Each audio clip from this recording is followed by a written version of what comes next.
Les plus grands maîtres spirituels du monde, de l'Antiquité à l'époque moderne, ont partagé l'idée que la vérité la plus profonde de notre être n'est pas la propriété d'une religion ou d'une tradition spirituelle particulière, mais peut être trouvée dans le cœur de chaque personne.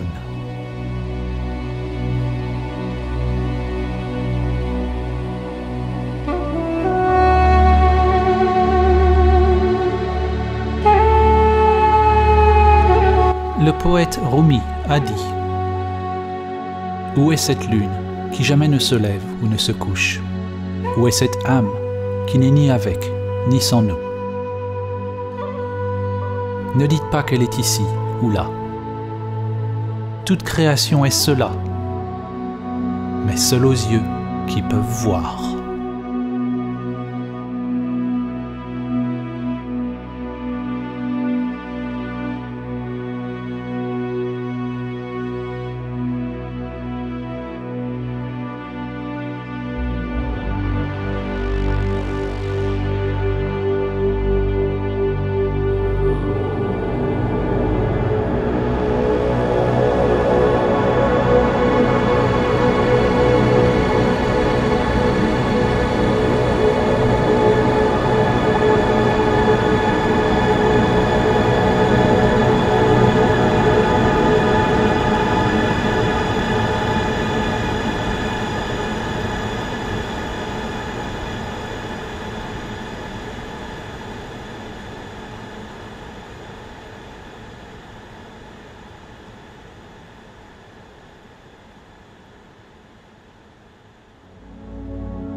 Dans l'histoire de la tour de Babel, l'humanité s'est fragmentée en d'innombrables langues, croyances, cultures et intérêts.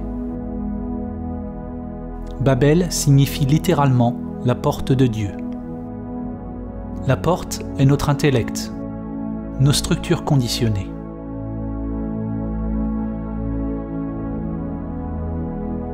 Pour ceux qui viennent à réaliser leur vraie nature, leur essence au-delà du nom et de la forme, ceux-là sont initiés au grand mystère de ce qui se trouve au-delà de la porte.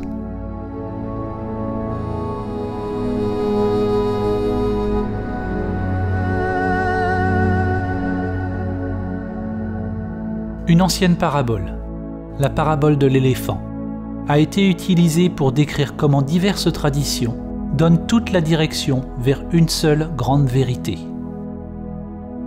Un groupe de personnes aveugles touche chacune une partie différente d'un éléphant, obtenant une certaine impression de ce qu'est un éléphant. La personne qui se tient à la jambe de l'éléphant décrit l'éléphant comme étant un arbre. La personne à la queue dit que l'éléphant est comme une corde. L'éléphant est comme une lance, dit celui qui se tient à la défense. Pour celui qui touche l'oreille, l'éléphant semble être comme un éventail. La personne qui touche le flanc est catégorique. L'éléphant est comme un mur. Le problème est que dès lors que nous touchons une partie de l'éléphant, nous croyons que notre expérience est la seule vérité. Nous ne reconnaissons pas ou n'apprécions pas que l'expérience de chaque personne est une facette différente du même animal.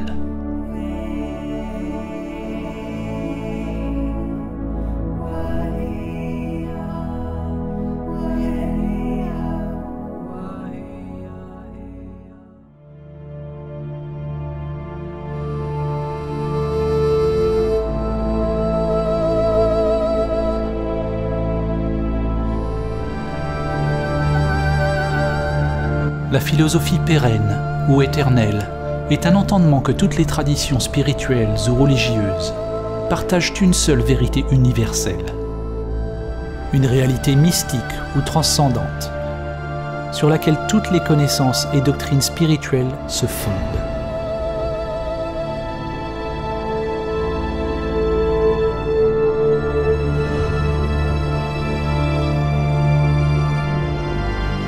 Swami Vivekananda a résumé l'enseignement pérenne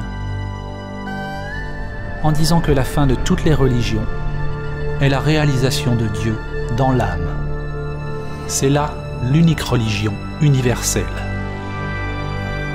Dans ce film, lorsque nous utilisons le mot « Dieu », il s'agit simplement d'une métaphore du transcendant, pointant vers le grand mystère au-delà de l'esprit égoïque limité.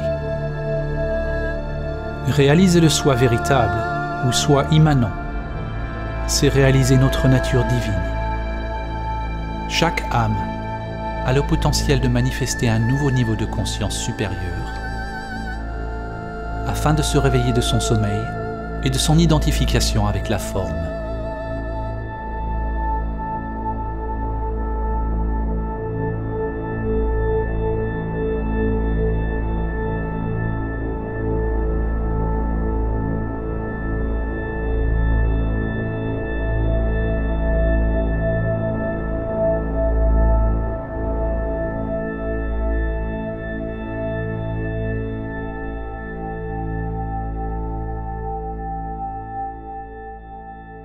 L'écrivain et visionnaire Aldous Huxley, connu pour son livre « Le meilleur des mondes », est également l'auteur d'un livre intitulé « La philosophie éternelle », dans lequel il rapporte un enseignement répété maintes fois au travers de l'histoire, et qui prend la forme de la culture au sein de laquelle il se réalise.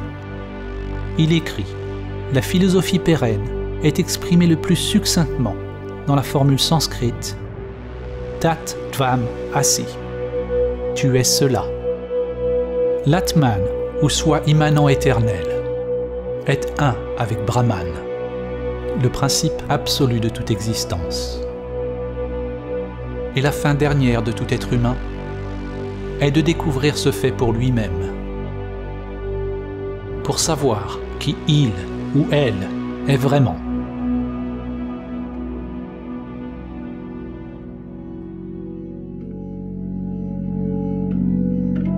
Chaque tradition est comme une facette d'un joyau reflétant une perspective unique de la même vérité, tout en se faisant écho et en s'éclairant mutuellement. Quel que soit le langage et le cadre conceptuel utilisé, toutes les religions qui reflètent l'enseignement pérenne partagent l'idée qu'il existe une union avec quelque chose de plus grand, quelque chose qui nous dépasse.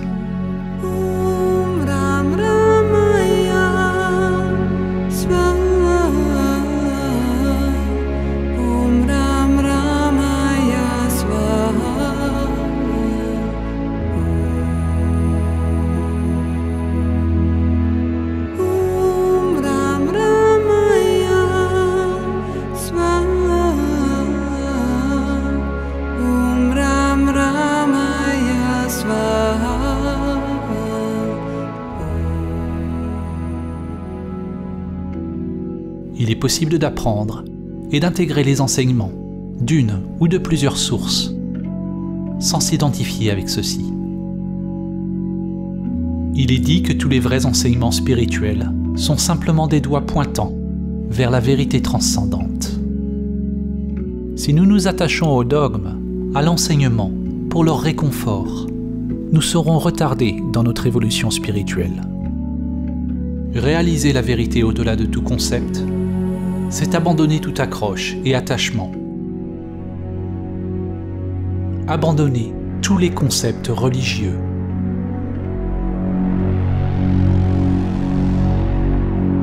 Du point de vue de l'ego, le doigt qui pointe vers Samadhi pointe tout droit vers l'abîme. Saint Jean de la Croix a dit: si l'on veut être sûr de la route que l'on foule, il nous faut fermer les yeux et marcher dans le noir.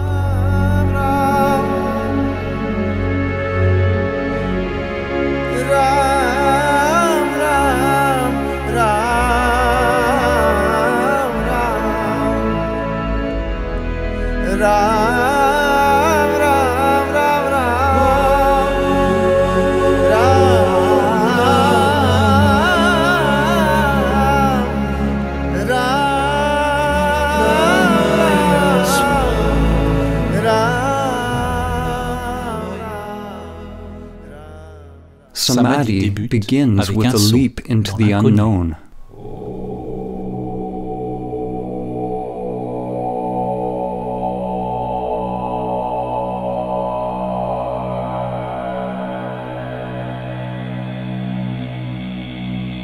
Dans les anciennes traditions, afin de réaliser Samadhi, il a été dit que l'on devait ultimement détourner la conscience de tous les objets connus, de tous les phénomènes extérieurs, pensées et sensations conditionnées, vers la conscience même, vers la source intérieure, le cœur ou l'essence de notre être. Dans ce film, lorsque nous utilisons le mot Samadhi, nous désignons le transcendant, au plus haut Samadhi, qui a été nommé Nirvikalpa Samadhi.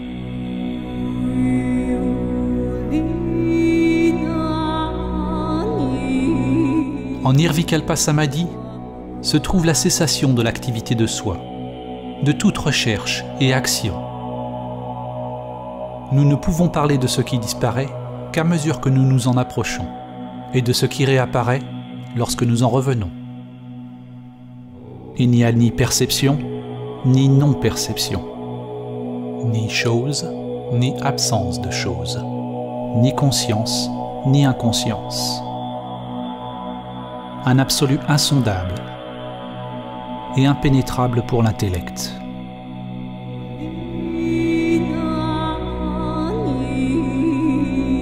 Quand le moi retourne à l'activité, il y a un non-savoir, une sorte de renaissance, et tout redevient nouveau.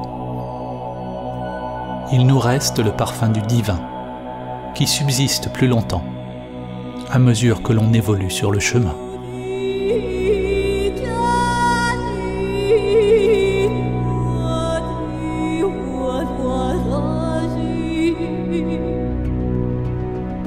Il existe de nombreux types de samadhi, décrits dans les anciennes traditions.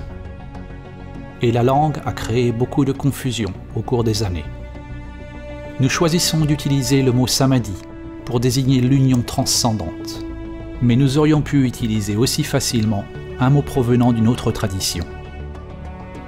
Samadhi est un ancien terme sanskrit qui est commun aux traditions védiques, yogiques et samkhya de l'Inde, et qui a imprégné de nombreuses autres traditions spirituelles.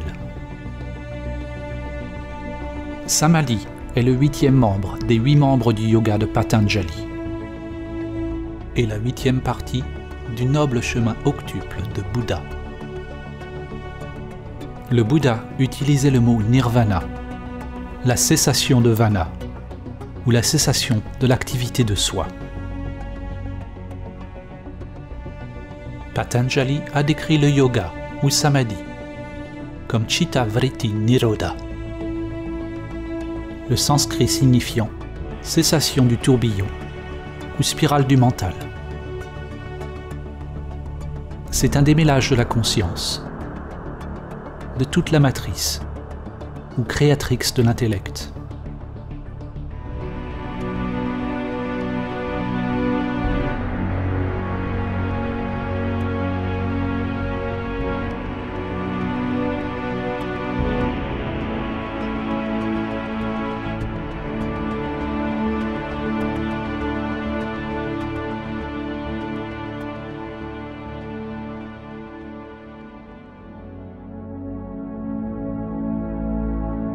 Samadhi ne désigne aucun concept, car pour le réaliser, il est nécessaire de laisser tomber l'intellect conceptuel. Différentes religions ont utilisé des mots variés pour décrire l'union divine. En fait, le mot religion lui-même signifie quelque chose de similaire. En latin, religare signifie relier ou reconnecter. C'est un sens similaire au mot yoga, qui signifie atteler, unir le monde avec le transcendant. En islam, ceci est reflété dans le sens en arabe ancien du mot islam lui-même, qui signifie soumission ou supplication à Dieu. Il désigne un état d'humilité totale, ou l'abandon de la structure du soi.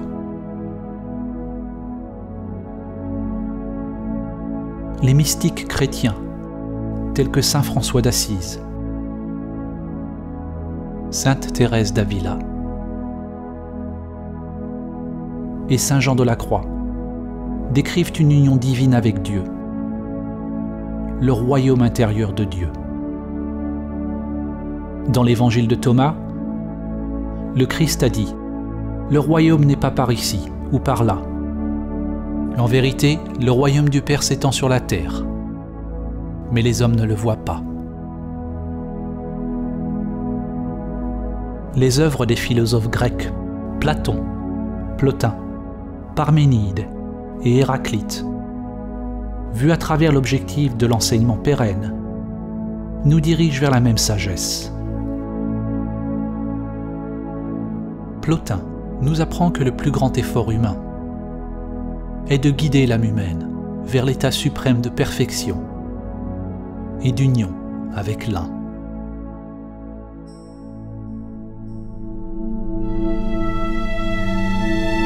La médecine Lakota et le saint homme élan noir ont dit « La première paix, qui est la plus importante, est celle qui vient dans l'âme des hommes quand ils réalisent leur relation, leur unicité avec l'univers et toutes ses puissances. Et lorsqu'ils réalisent qu'au centre de l'univers habite le grand esprit et que ce centre est réellement partout, il est en chacun de nous. »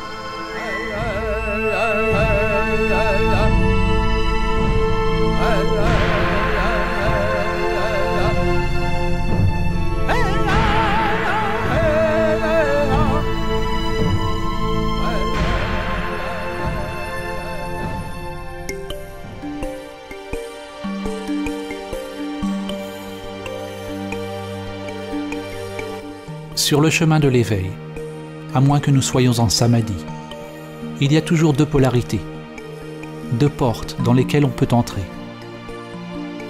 deux dimensions, l'une vers la conscience pure et l'autre vers le monde des phénomènes.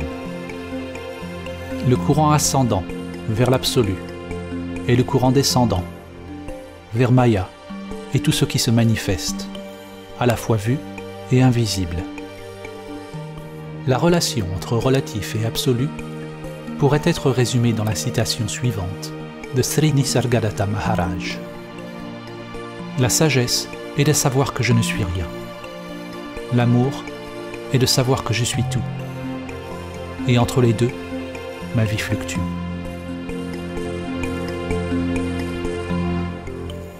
Ce qui est né de cette union est une nouvelle conscience divine. Quelque chose naît du mariage ou de l'union de ces polarités, ou de l'effondrement de l'identification dualiste. Mais ce qui naît alors n'est pas une chose, et n'est jamais né.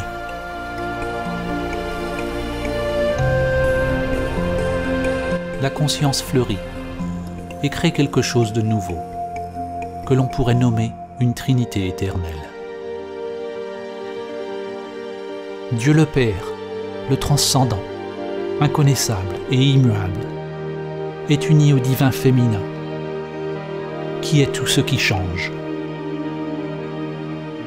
Cette union entraîne une transformation alchimique, une sorte de mort et de renaissance. Dans les enseignements védiques, l'union divine est représentée par deux forces fondamentales, Shiva et Shakti. Les noms et les visages des différents dieux changent à travers l'histoire, mais leurs attributs fondamentaux demeurent. Ce qui naît de cette union est une nouvelle conscience divine, une nouvelle manière d'être dans le monde. Deux polarités inséparablement une énergie universelle, sans centre, sans limitation. C'est l'amour pur. Il n'y a rien à y gagner ou à y perdre, car c'est un vide complet et simultanément absolument plein.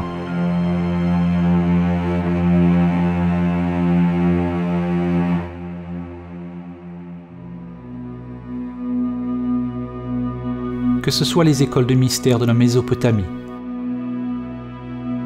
les traditions spirituelles des Babyloniens et des Assyriens, les religions de l'Égypte ancienne, les cultures nubiennes et kémétiques de l'Afrique ancienne, les traditions chamaniques et indigènes autour du monde, le mysticisme de la Grèce antique, les gnostiques, les non-dualistes, les bouddhistes, les taoïstes, les juifs, les zoroastriens, les jaïns, les musulmans ou les chrétiens. On découvre que leur lien commun est la plus haute perspicacité spirituelle qui a permis à leurs adhérents de réaliser Samadhi.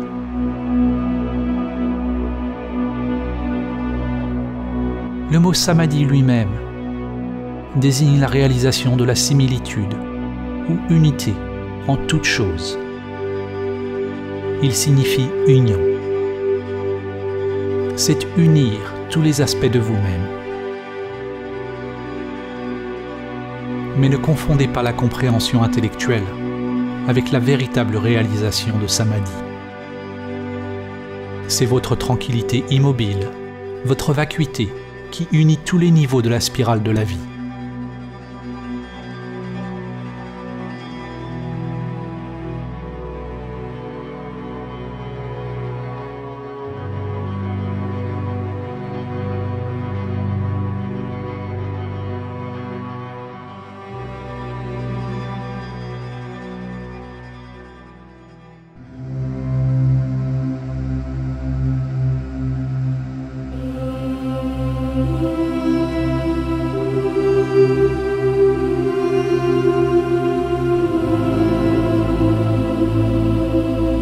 C'est à travers l'enseignement ancien de Samadhi que l'humanité peut commencer à comprendre la source commune de toutes les religions et à s'aligner à nouveau sur la spirale de la vie, le grand esprit, le Dhamma ou le Tao.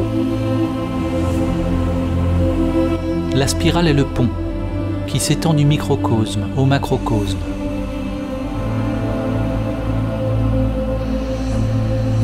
De votre ADN au lotus d'énergie intérieure qui s'étend à travers les chakras jusqu'aux bras spiraux des galaxies. Chaque niveau de l'âme s'exprime à travers la spirale comme des branches en constante évolution, vivant, explorant.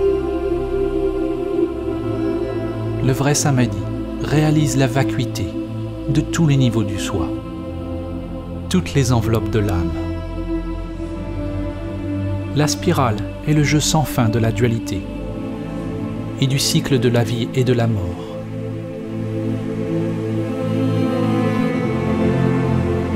Parfois, nous oublions notre connexion à la source.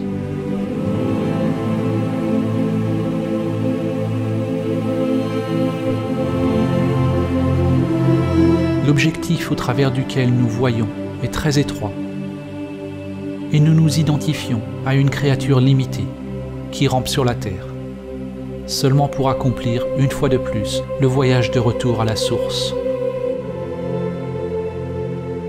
au centre qui est partout.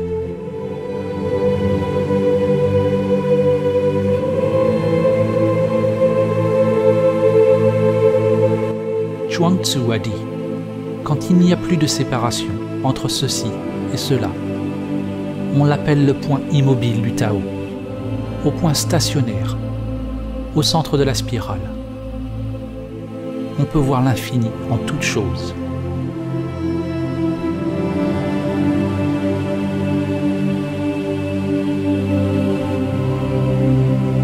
L'ancien mantra Om Mani Padme Hum a une signification poétique.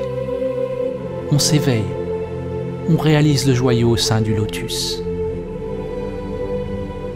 Votre vraie nature s'éveille dans l'âme, dans le monde, en tant que le monde.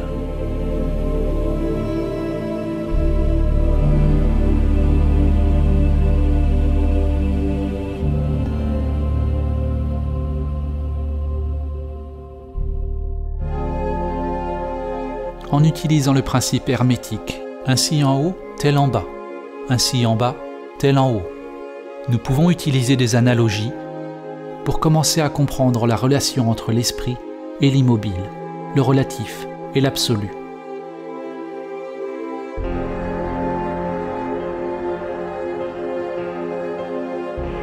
Une façon de commencer à saisir la nature non conceptuelle de Samadhi est d'utiliser l'analogie du trou noir.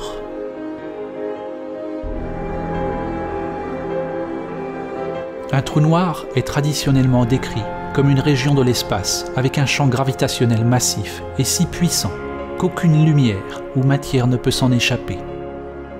De nouvelles théories postulent que tous les objets, des plus petites particules microscopiques aux formations macrocosmiques, comme les galaxies, ont un trou noir ou une singularité mystérieuse en leur centre.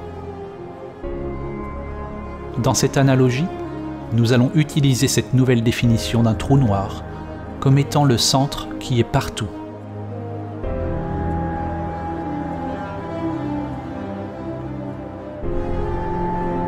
Dans la tradition zen, de nombreux poèmes et koans nous mènent face à face avec la porte sans porte. Pour réaliser Samadhi, nous devons franchir cette porte sans porte. L'horizon des événements est une limite dans l'espace-temps, au-delà de laquelle les événements ne peuvent pas affecter un observateur extérieur. Ce qui signifie que tout ce qui se passe, au-delà de l'horizon des événements, ne vous est pas connu. On pourrait dire que l'horizon des événements d'un trou noir est analogue à la porte sans porte. C'est le seuil entre le soi et l'absence de soi. Il n'y a pas de moi qui franchit l'horizon des événements. Au centre d'un trou noir se trouve la singularité unidimensionnelle, contenant la masse de milliards de soleils, dans un espace inimaginablement petit, une masse réellement infinie. Littéralement, un univers dans quelque chose d'infinitésimalement plus petit qu'un grain de sable. La singularité est quelque chose d'insondable, au-delà du temps et de l'espace. Selon la physique, le mouvement est impossible. L'existence des choses est impossible. Quoi que soit cette singularité, elle n'appartient pas au monde de la perception. Cependant, elle ne peut pas être décrite comme une simple immobilité. Elle est au-delà du calme et du mouvement. Quand vous réalisez le centre qui est partout et nulle part, la dualité s'effondre. La forme et le vide, le temps et l'intemporel. On pourrait appeler cela un calme dynamique ou un vide enceint, au centre de l'obscurité absolue. Le maître taoïste Lao Tzu a déclaré « Ténèbres au sein de la ténèbre, la porte qui mène à toute compréhension. »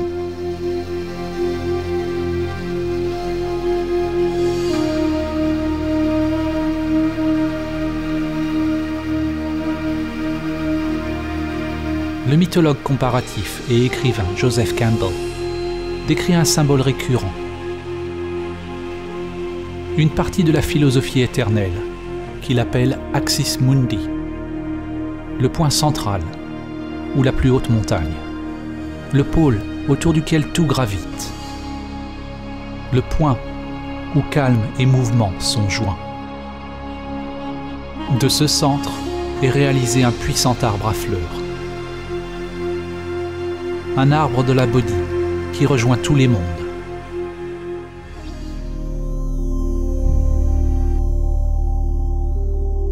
Tout comme un soleil est aspiré dans un trou noir.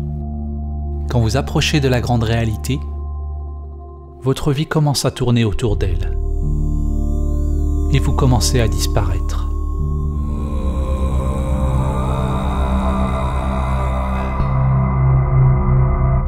À mesure que vous approchez du soi immanent, cela peut être terrifiant pour la structure de l'ego.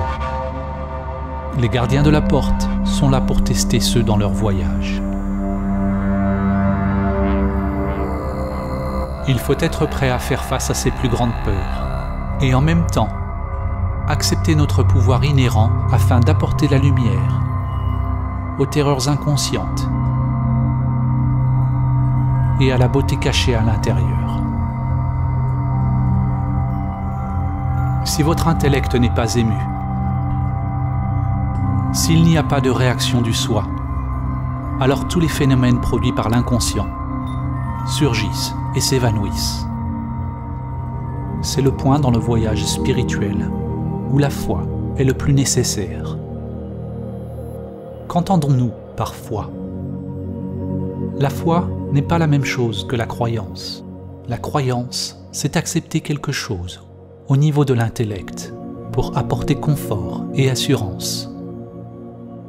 La croyance est un moyen pour la pensée d'étiqueter ou de contrôler l'expérience. La foi est en réalité le contraire. La foi, c'est rester à l'endroit du non-savoir total. Accepter tout ce qui surgit de l'inconscient. La foi, c'est s'abandonner à l'attraction de la singularité, à la dissolution ou au démantèlement du soi, pour passer la porte sans porte.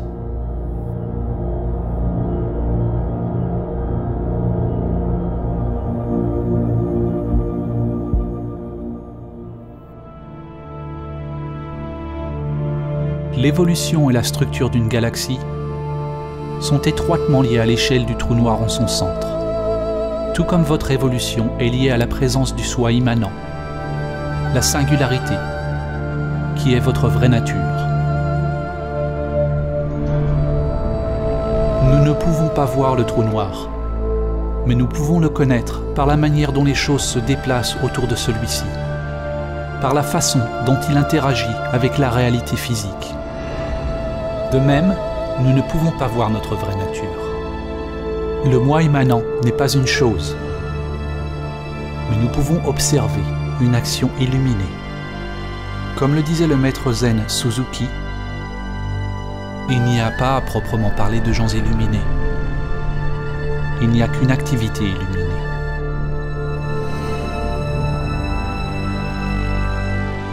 Nous ne pouvons le voir, tout comme l'œil ne peut pas se voir lui-même. Nous ne pouvons le voir car c'est grâce à celui-ci que la vue est possible. Comme le trou noir, Samadhi n'est pas le néant, et ce n'est pas non plus une chose. C'est l'effondrement de la dualité, de choses et non-choses.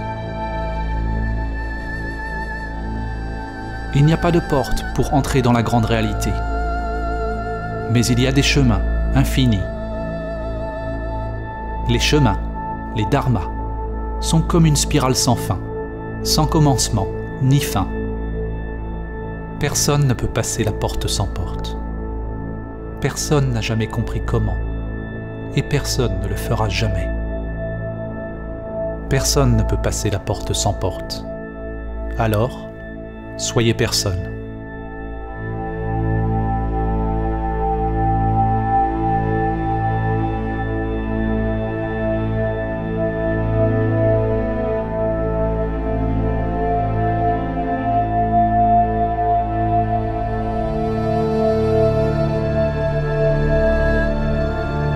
Samadhi est le chemin sans chemin, la clé d'or. C'est la fin de notre identification avec les structures de soi qui séparent nos mondes intérieurs et extérieurs.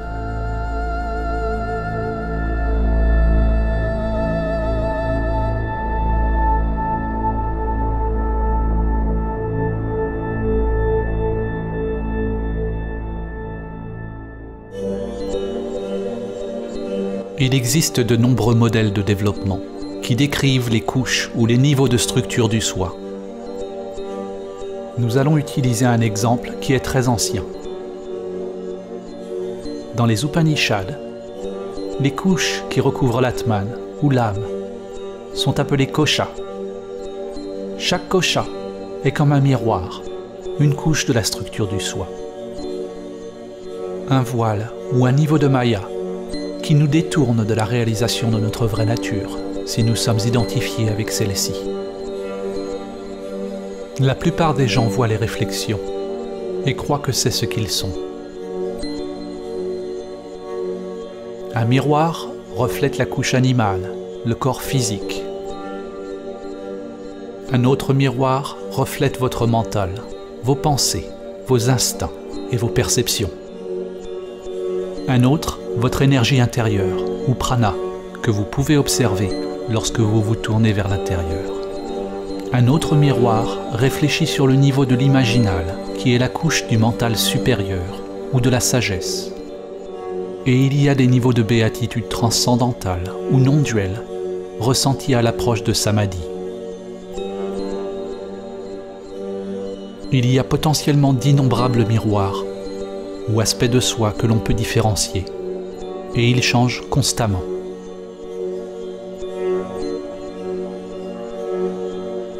La plupart des gens n'ont pas encore découvert les couches praniques, celles de l'esprit supérieur et de la béatitude non-duelle.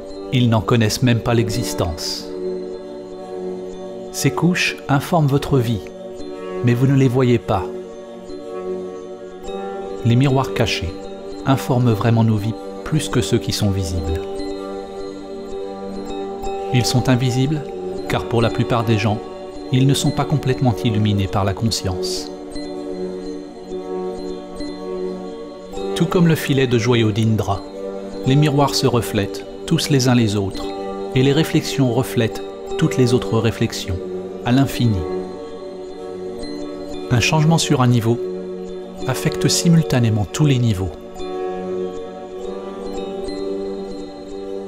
Certains de ces miroirs peuvent être laissés dans l'ombre, à moins que nous ayons la chance d'avoir un guide compétent pour nous aider à les éclairer.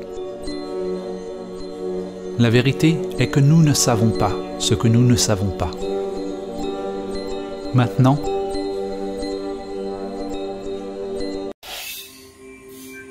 il n'y a rien qui vous rappelle à vous-même. Où êtes-vous? Quand l'intellect devient paisible, les miroirs cessent de refléter. Il n'y a plus de sujet et d'objet.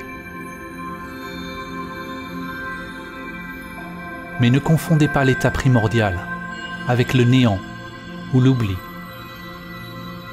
Le soi immanent n'est pas quelque chose, mais ça n'est pas rien non plus.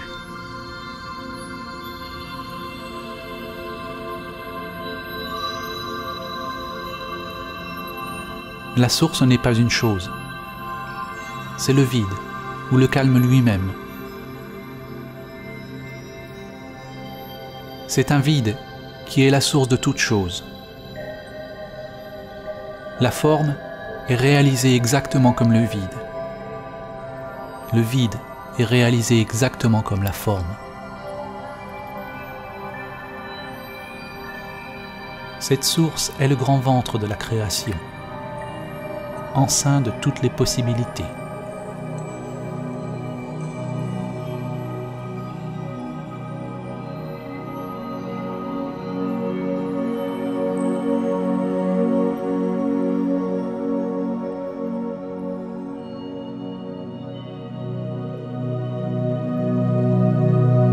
Samadhi est l'éveil de la conscience impersonnelle. Tout comme lorsque vous rêvez, à l'éveil, vous réalisez que tout dans le rêve était juste dans votre mental. En réalisant Samadhi, on se rend compte que tout ce qui se passe dans ce monde se passe dans niveau après niveau d'énergie et de conscience. Ce sont tous des miroirs au sein de miroirs, des rêves au sein des rêves. Le moi que vous pensez être est à la fois le rêve et le rêveur.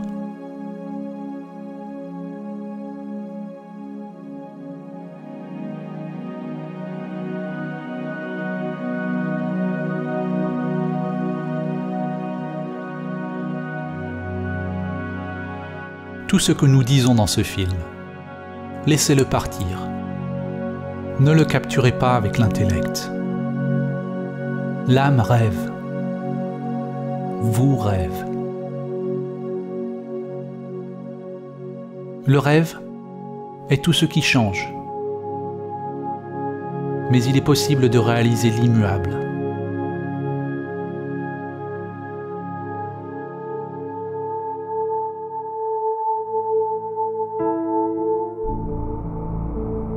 Cette réalisation ne peut pas être comprise avec l'intellect individuel limité.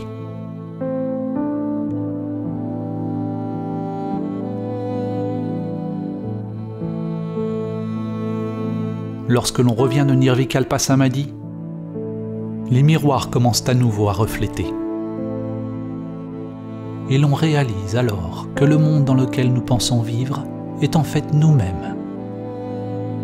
Non pas le vous limité, qui n'est qu'une réflexion temporaire. Mais vous êtes conscient de votre vraie nature, comme source de tout ce qui est. Cette aube d'une sagesse supérieure, l'embryon, prajna ou gnose, est ce qui est né de Samadhi. Selon le livre de Job, chokma ou sagesse vient du néant. Ce point de sagesse est à la fois infiniment petit et englobe l'être tout entier, mais il reste incompréhensible jusqu'à ce qu'il ait pris forme dans le palais des miroirs appelé Bina. Le ventre, creusé par la sagesse supérieure qui donne forme à l'esprit embryonnaire de Dieu.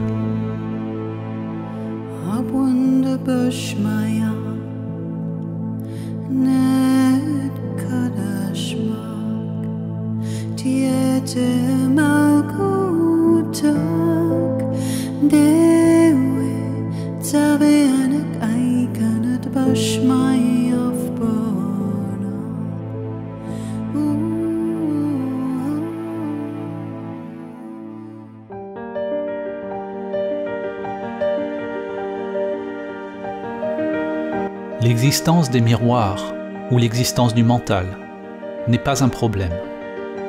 Au contraire, l'erreur ou l'aberration de la perception humaine est que nous nous identifions à ceci. Cette illusion que nous sommes le soi limité est Maya. Les enseignements yogiques disent que pour réaliser Samadhi,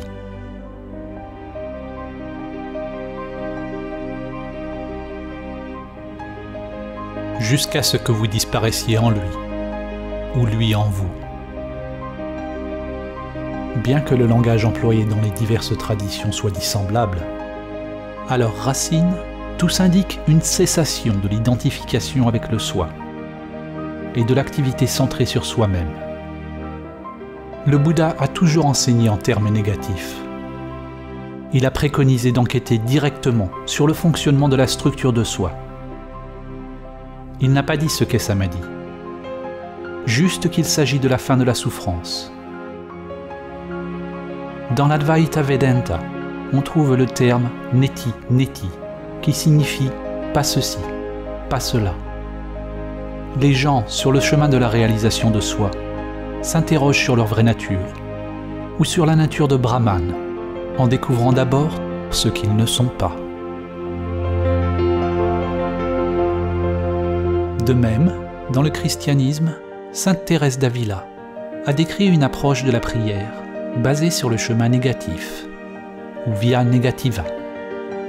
Une prière de calme, de soumission et d'union, qui est le seul moyen d'approcher l'absolu. Grâce à ce processus progressif de dépouillement, on laisse tomber tout ce qui n'est pas permanent, tout ce qui change. L'intellect, la structure de l'ego et tous les phénomènes, y compris les couches cachées du soi. L'inconscient doit devenir transparent afin de refléter la source unique. S'il y a un savoir profond ou un soi opérant dans l'inconscient, alors nos vies restent captives dans un labyrinthe de motifs cachés qui composent le soi non découvert.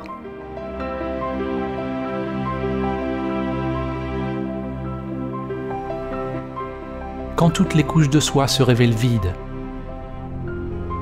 alors on devient libre du soi, libre de tout concept.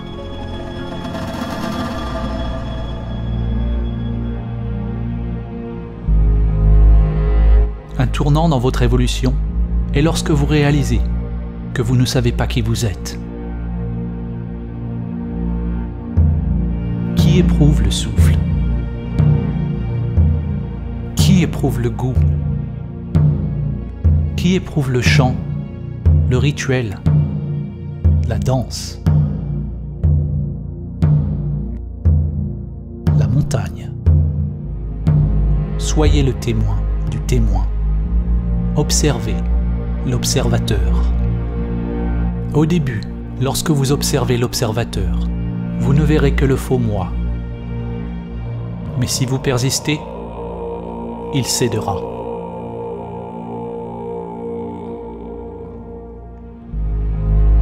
Enquérez-vous directement de ce qui perçoit, sans sourciller, perçant, pénétrant, avec toute la force de votre être.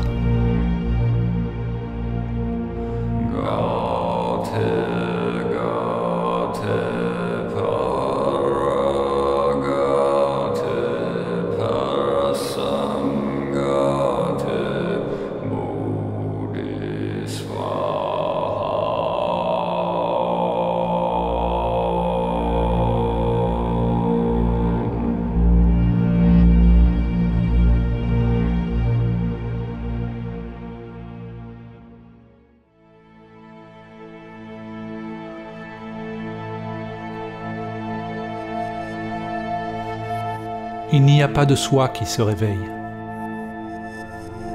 Il n'y a pas de vous qui se réveille. Ce dont vous vous réveillez est l'illusion du moi séparé, d'un rêve d'un vous limité. En parler est dénué de sens. Il doit y avoir une cessation effective du soi pour réaliser directement ce dont il s'agit. Et une fois réalisé, il n'y a rien qui puisse être dit à ce sujet. Dès que vous dites quelque chose, vous êtes de retour dans l'intellect. Et j'en ai déjà trop dit.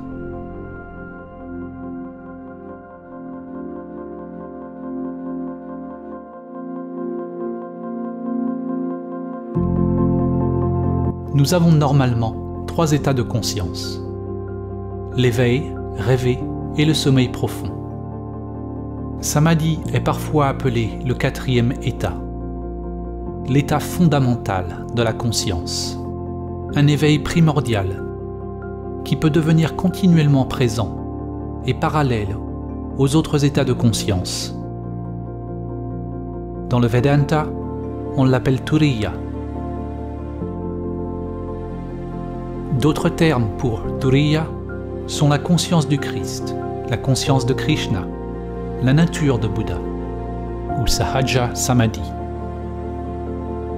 En Sahaja Samadhi, le soi immanent reste présent durant l'usage de toutes les fonctions humaines.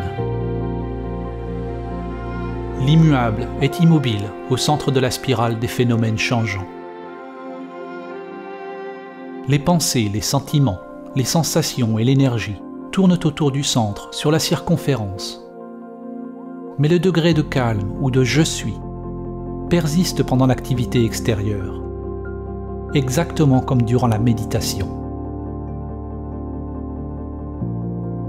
Il est possible que le soi immanent reste présent, même pendant le sommeil profond, que votre conscience de « je suis » demeure sans va-et-vient, même si les états de conscience changent.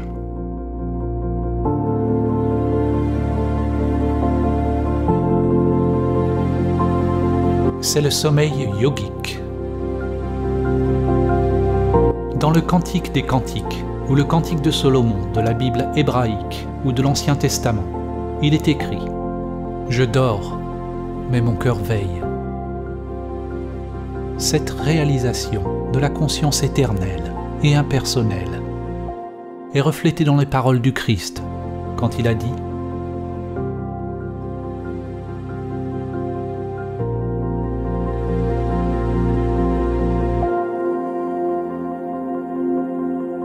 Une conscience qui brille au travers d'innombrables visages, d'innombrables formes.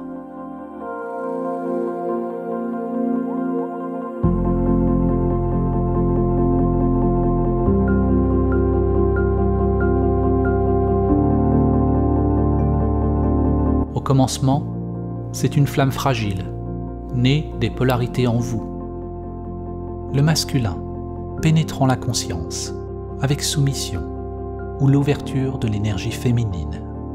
Une flamme délicate et facilement perdue. Il faut prendre grand soin de la garder en vie et de la protéger jusqu'à ce qu'elle parvienne à maturité. Samadhi est à la fois un état de conscience intemporel et une étape dans un processus de développement continu. Quelque chose d'organique qui grandit avec le temps.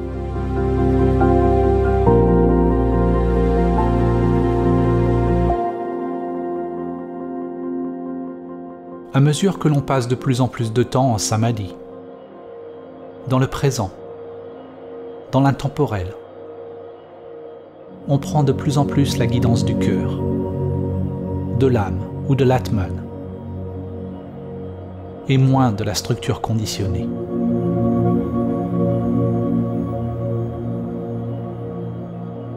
C'est ainsi que l'on devient libre de l'esprit inférieur, libre de toute pensée pathologique.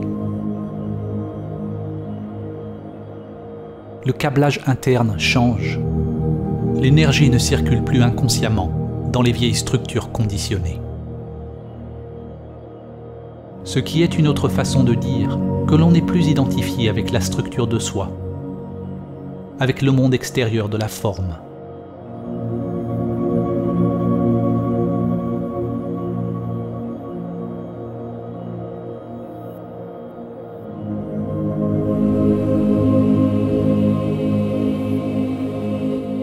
Réaliser samadhi demande un effort si grand qu'il devient un abandon total de soi-même. Un abandon tellement englobant qu'il est un effort complet de notre être, de toute notre énergie. C'est un équilibre d'effort et de soumission, yin et yang, une sorte d'effort sans effort.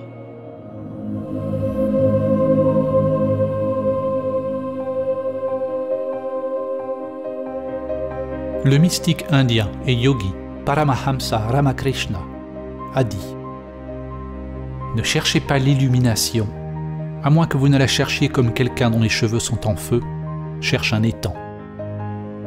Vous le cherchez avec tout votre être. » Au cours de la pratique de la transcendance de l'ego, il faut faire preuve de grand courage, de vigilance et de persévérance pour maintenir l'embryon en vie. Pour ne pas retomber dans les empreintes figées du monde.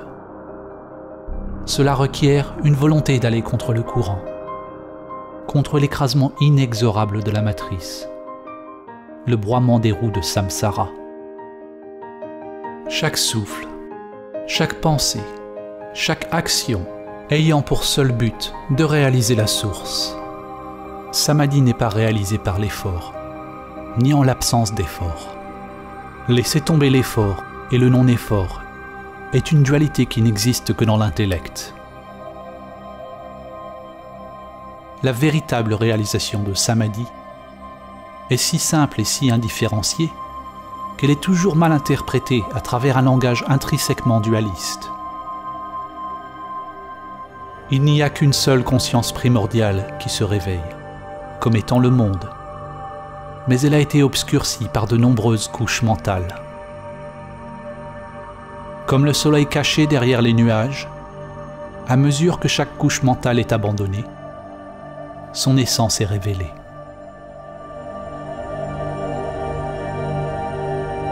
Alors que chaque couche mentale tombe, certains nomment samadhi différemment. Ils donnent des noms différents à différentes expériences ou à différents types de phénomènes.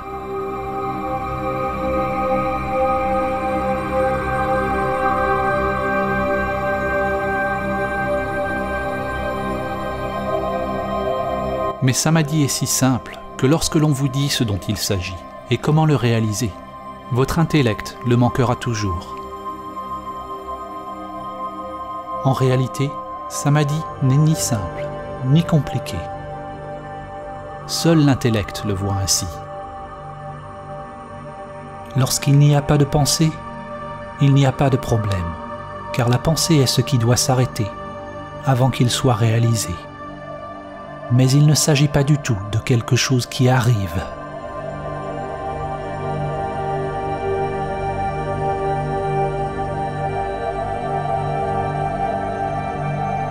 L'enseignement le plus concis de Samadhi peut être trouvé dans cette phrase. Sois calme et sais.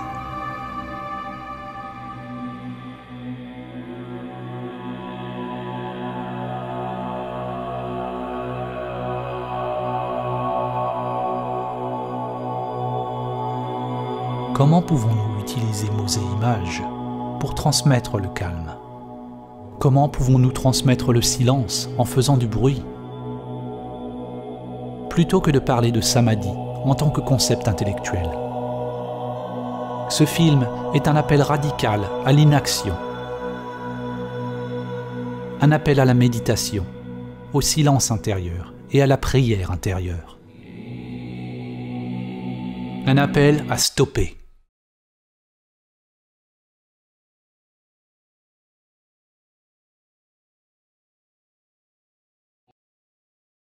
Arrêtez tout ce qui est conduit par l'intellect égoïque pathologique. Sois calme et sais.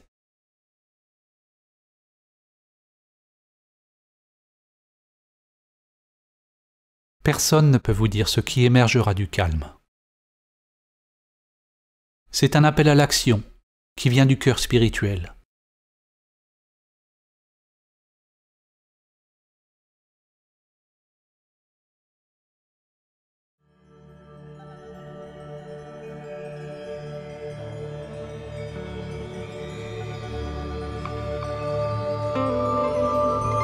C'est comme se souvenir de quelque chose d'ancien. L'âme se réveille et se souvient d'elle-même. Le vide, tel un passager endormi, maintenant s'éveille et se réalise lui-même en toute chose.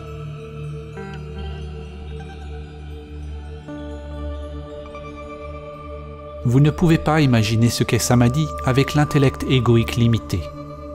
Tout comme vous ne pouvez pas décrire à une personne aveugle ce qu'est la couleur. Votre intellect ne peut pas le connaître. Il ne peut pas le fabriquer.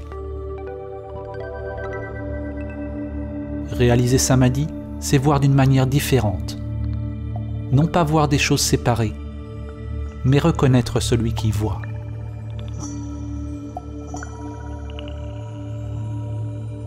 Saint François d'Assise a dit « Ce que vous cherchez est ce qui regarde. » Après avoir vu la lune, vous pouvez la reconnaître dans chaque reflet. Le soi véritable a toujours été là. Il est en tout. Mais vous n'avez pas réalisé sa présence. Alors que l'on apprend à reconnaître et à demeurer comme le vrai soi, au-delà du mental et des sens, il devient possible de se ressentir béat devant le plus banal. On devient béatitude.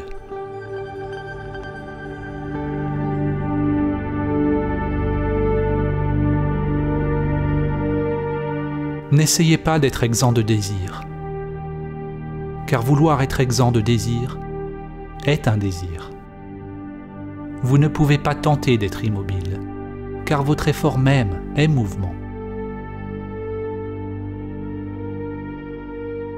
Réalisez le calme qui est toujours présent. Sois le calme et sais. Lorsque toutes les préférences sont abandonnées, la source est révélée.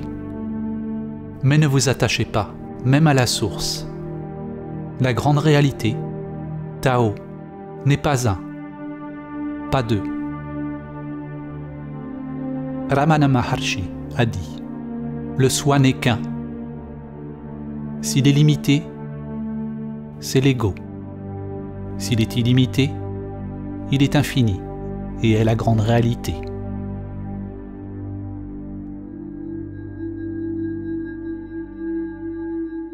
Si vous croyez ce qui est dit, vous l'avez manqué.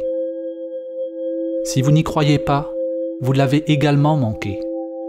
La croyance et non-croyance opèrent au niveau de l'intellect. Elles exigent un savoir. Mais si vous menez votre propre investigation, en examinant tous les aspects de votre être, en découvrant qui fait l'investigation, si vous êtes prêt à vivre selon le principe que la grande volonté soit faite et non la mienne, si vous êtes disposé à voyager au-delà de toute connaissance, peut-être réaliserez-vous ce que j'ai tenté de montrer. Alors seulement, vous goûterez par vous-même la beauté et le mystère profond d'exister simplement. Il y a une autre possibilité pour la vie. Il y a quelque chose de sacré, d'insondable, qui peut être découvert dans les profondeurs immuables de votre être. Au-delà des concepts, au-delà des dogmes, au-delà de l'activité conditionnée et de toute préférence.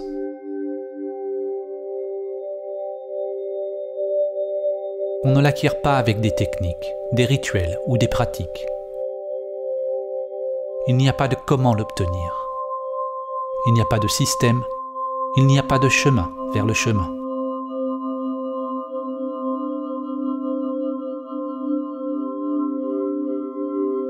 Comme on dit dans le zen, c'est la découverte de votre visage d'origine, avant votre naissance. Il ne s'agit pas d'ajouter plus à vous-même. C'est devenir une lumière sur soi-même. Une lumière qui dissipe l'illusion de soi.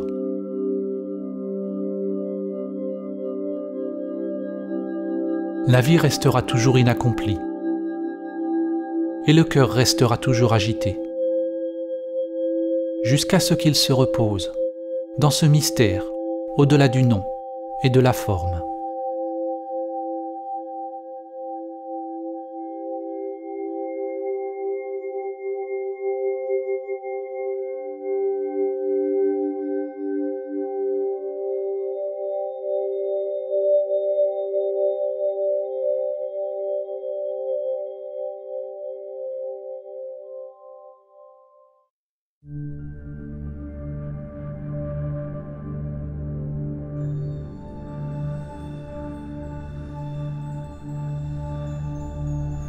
Om Shri Lakshmi Swaha Swaha Om Shri Lakshmi Swaha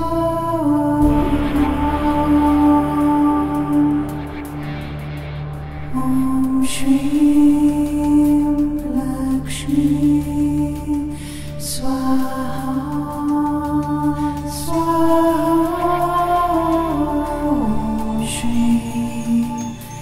Lakshmi Swaha